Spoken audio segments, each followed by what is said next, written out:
Welcome in former foreign policy advisor to candidate Donald Trump, George Papadopoulos. He also was a main target of the Mueller investigation. And back with us again, attorney Erin Elmore for more conversation on this. Thank you both for being here. Welcome. Thank you. Now, here is the FBI statement on this. Let's take a look at that. Releasing confidential source information could, as they say, potentially jeopardize the investigation and put lives at risk. The FBI remains committed to cooperating with Congress's oversight on this matter and other matters as well. Now, that's all well and good, Erin, but we also see, and we were just talking about this with Devin Nunes, drip, drip, drip, constant leaks to the press about what's going on with Jack Smith's Mar-a-Lago investigation. All kinds of leaks that involve Donald Trump, but you never hear anything about the investigation of the Biden family. Of course not, because our three-letter agencies are essentially an arm of the Democrat Party. And I think the average American sitting at home is scratching their head saying, what is happening in Washington? Are there two standards of justice? We hold all of these Senate hearings, and we see all of these people in Washington going on television saying they're going to hold the Biden family accountable, but nothing ever happens. We see whistleblowers being completely attacked and their lives ruined. And again, we see nothing. So hopefully we see people holding their feet to the fire more and more. Contempt of Congress, if that's what it takes, then we'll take it, because the American people deserve to know the truth about the Bidens and, by the way, the Clintons. Yeah, that FBI statement, I mean, political lives are at risk here. And that's what really it boils down to. You mentioned the IRS, the whistleblowers, Erin. He personally, came forward and said he witnessed interference by the DOJ in the Hunter Biden investigation. Here's part of what he's saying. There was multiple steps that were slow walked at the direction of the Department of Justice. You guys, about something that Donald Trump and Ron DeSantis both seem to agree on at this point. There's plenty of time to talk about what they disagree on, but both are sending the signal, Erin, that they will pardon some of these folks that are being convicted as a result of these January 6 investigations most recently. And again, I'm not saying that they're going to pardon Stewart Rhodes, but they are talking about pardoning them in general.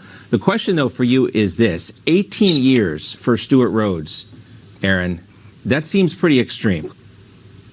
Of course, I talked earlier about two standards of justice, and we see here, if you're a Republican and do activities associated with Republicans, you face severe jail time. But if you're a Democrat, you do absolutely nothing. We even see this happening in the civilian population. If you're defending your home in a liberal state, you're going to jail. If there's a carjacking and you fire back, you're going to jail. We saw what happened with Penny on the subway in New York City. So basically, we can't expect them to not do it to us. And that's what we always say. Be careful, you're next. And as to the statement about Ron DeSantis pardoning Donald Trump, I think that's nothing more than a talking point, and he should know better as a Harvard-educated attorney who also served in the JAG.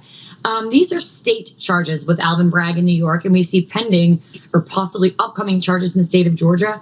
The president only has the power to pardon over federal criminals. So on a statewide level, that is not up to DeSantis. It would be up to the governor. So I'm surprised that he even uttered that talking point. However, the point that you're going to pardon these other people. Oh, yeah, he likes that talking point. He gets to mention, it's his way of kind of saying he's going to defend Donald Trump in a way, but highlight the fact that all these investigations are ongoing. Yeah. George, great to see you. Erin's going to stick around. We got more to talk about, of course. We're going to do things a little differently today with Worst Takes and Meme Team. I know. Riot in the summer of 2020, but now the same thing, figuratively speaking, of course, is happening to their stock price, and it's their own fault. It really is. All right, Erin, you have a worst take for us. Tell us what you got. So the NAACP issued a travel advisory for African Americans. They basically said, you should not come to Florida. I'll read you a part.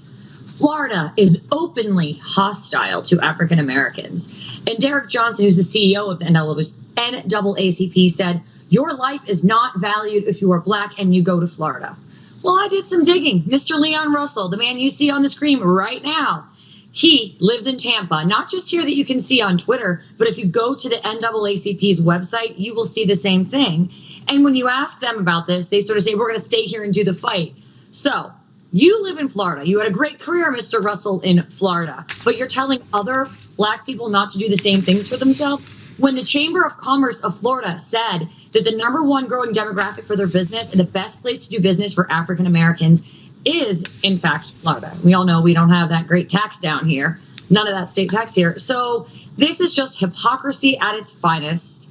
You're living in Florida but telling other people not to come. How brazen. It's like all three of our stories today have the same kind of feel to them. Yeah. People are just so comfortable on the left with lying and not taking accountability.